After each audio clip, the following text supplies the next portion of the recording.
जानवर की एक विशेषता यह है कि उसको अपने पेट की ही हमेशा फिक्र बनी रहती है और अपने जवान होता है तो उसको संतान पैदा करने के बारे में ख्याल आता है।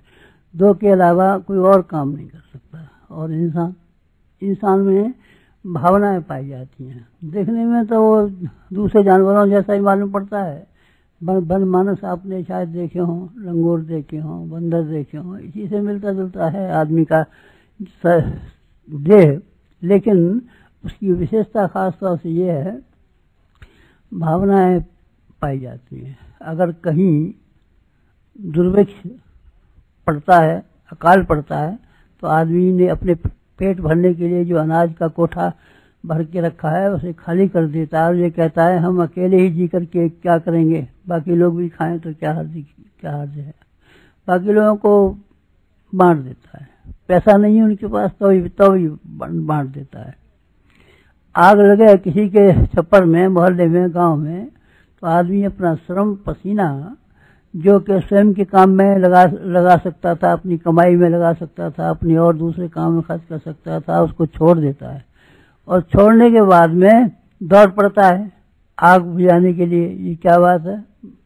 ये है आदमी की भावनाएं हैं, इसलिए उसको ये करना पड़ता है।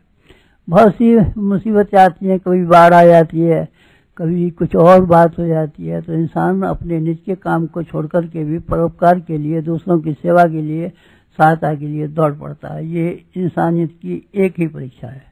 अगर ये परीक्षा में फेल हो जाए तो जानना चाहिए कि शक्ल इंसान जैसी भली से हो, लेकिन है वो वास्तव में जानवर। अब इस समय, ये जो समय है जिसमें कि आप ये हमारी बात सुन रहे हैं, ऐसा समय है, इसको हम सामान्य नहीं कह सकते, असामान्य नहीं कहा जाएगा। वैसे आप देखें तो सूरज सवेरे निकलता है, शाम को बंद हो जाता है। कुएं में से पानी निकालते हैं, चक्की में से आटा पीसते हैं, चौके में खाना खाते हैं, मामूली समय मालूम पड़ता है।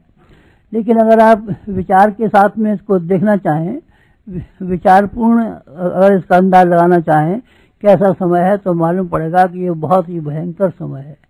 भयंकर समय में तूफान भली से ना आते हों आपके ऊपर, घनघोर बारिश भली से न होती हो, लेकिन संसार की निगाह से और जरा लंबी निगाह को फेंक करके देखेंगे तो आपको मालूम पड़ेगा कि ये बहुत ही भयंकर समय है। इस भयंकर समय में हवा में जहर घुलता हुआ चला जा रहा है।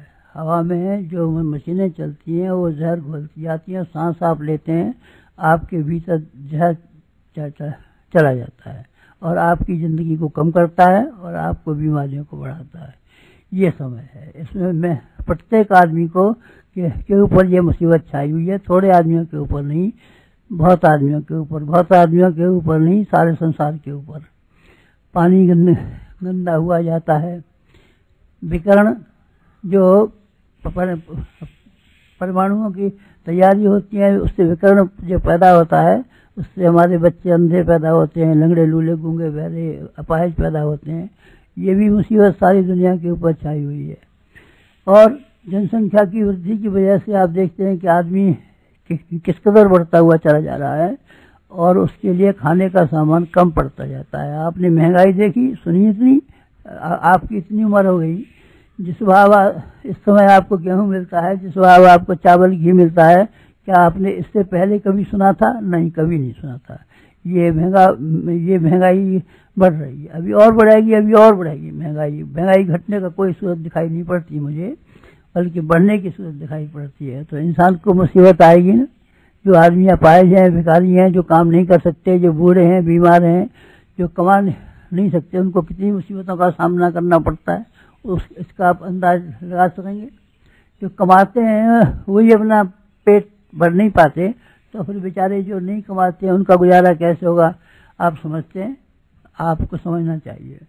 ये समय है, बड़ी मुसीबत का समय है। ये ऐसा समय